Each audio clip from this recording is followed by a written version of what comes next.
വിഴിഞ്ഞം വിഷയത്തിൽ മുഖ്യമന്ത്രി വി.ഡി. സതീശനെതിരെ രൂക്ഷ വിമർശനവുമായി CPIM കണ്ണൂർ ജില്ലാ സെക്രട്ടറി കെ രാഗേഷ്. ദിവ്യ എസ് അയ്യരെ തൽസ്ഥാനത്ത് നിന്ന് നീക്കാൻ അദാനി നീക്കം നടത്തി. എന്നാൽ അന്നത്തെ മുഖ്യമന്ത്രിയായിരുന്ന പിണറായി വിജയന്റെ നിലപാടിൽ ആ നീക്കം നടന്നില്ല. വി.ഡി. സതീശൻ ചാർജ് എടുത്ത ദിവസം തന്നെ ദിവ്യ എസ് അയ്യർക്ക് സ്ഥാനചലനമുണ്ടായെന്നും അദ്ദേഹം ഫേസ്ബുക്കിൽ കുറിച്ചു.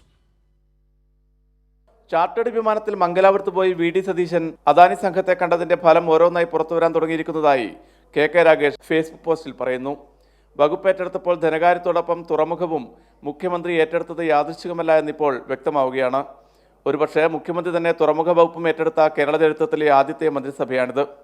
സ്വന്തം ഓഫീസിലെ സെക്രട്ടറിയെ തന്നെ തുറമുഖ വകുപ്പ് സെക്രട്ടറിയാക്കി മണിക്കൂറുകൾക്കകം നിയമിച്ചു. വിഴിഞ്ഞം പോർട്ടിന്റെ വളർച്ചയിൽ തന്ത്രപരമായ തീരുമാനങ്ങൾ എടുക്കുന്നതിൽ നിർണായക പങ്കുവഹിച്ച ഡോക്ടർ ദിവ്യ എസ് അയ്യർ IAS രായ്ക്കുരാമൻ സ്ഥലം മാറ്റി. പകരം വരുന്നതാകട്ടെ തുറമുഖവുമായി ബന്ധപ്പെട്ട കാര്യങ്ങളെ സംബന്ധിച്ചൊന്നും കൃത്യമായ ധാരണയില്ലാത്ത പുതിയൊരാളാണ്. വിഴിഞ്ഞം കരാറിലെ വ്യവസ്ഥയിൽ അദാനി അധികൃതർ എന്തെങ്കിലും വിധത്തിലുള്ള വ്യതിയാനം വരുത്താൻ ശ്രമിച്ച ഘട്ടത്തിലെല്ലാം അത് തടയുന്നതിന് സംസ്ഥാന താൽപര്യാർത്ഥം അതീവ ജാഗ്രതയോടെ ഇടപെട്ട ഉദ്യോഗസ്ഥയായിരുന്നു ഡോക്ടർ ദിവ്യ എസ് അയ്യർ. അദാനി അധികൃതർക്ക് ഇത് അന്നേ അത്ര രസിച്ചിരുന്നില്ല. അതുകൊണ്ട് തന്നെ ദിവ്യ എസ് അയ്യരെ തൽസ്ഥാനത്ത് നിന്ന് മാറ്റാൻ പലതവണ നീക്കമുണ്ടായി. പോർട്ടിന്റെ കാര്യം നിങ്ങൾ നോക്കിയാൽ മതി, ഞങ്ങളുടെ ഉദ്യോഗസ്ഥരുടെ കാര്യം ഞങ്ങൾ നോക്കിക്കൊള്ളാം എന്ന് അന്നത്തെ മുഖ്യമന്ത്രി പിണറായി വിജയന്റെ ഉറച്ച നിലപാടിന് മുന്നിൽ അദാനിയുടെ ഉദ്ദേശങ്ങളൊന്നും നടന്നില്ല. പുതിയ മുഖ്യമന്ത്രി ചാർജ് എടുത്ത ഉടനെ ആ ഉദ്യോഗസ്ഥയെ മാറ്റിയിരിക്കുകയാണെന്നും കെ രാഗേഷ് പറഞ്ഞു. അതേസമയം ദിവ്യ എസ് നായർ മികച്ച ഉദ്യോഗസ്ഥയാണെന്ന് പ്രതിപക്ഷ നേതാവ് പിണറായി വിജയൻ പറഞ്ഞു.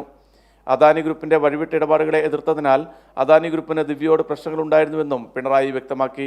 ചില പ്രശ്നങ്ങൾ അതുമായി ബന്ധപ്പെട്ടുണ്ടായിരുന്നു. ആ ചില പ്രശ്നങ്ങൾ അവരുമായിട്ട് ബന്ധപ്പെട്ടുണ്ടായിരുന്നു.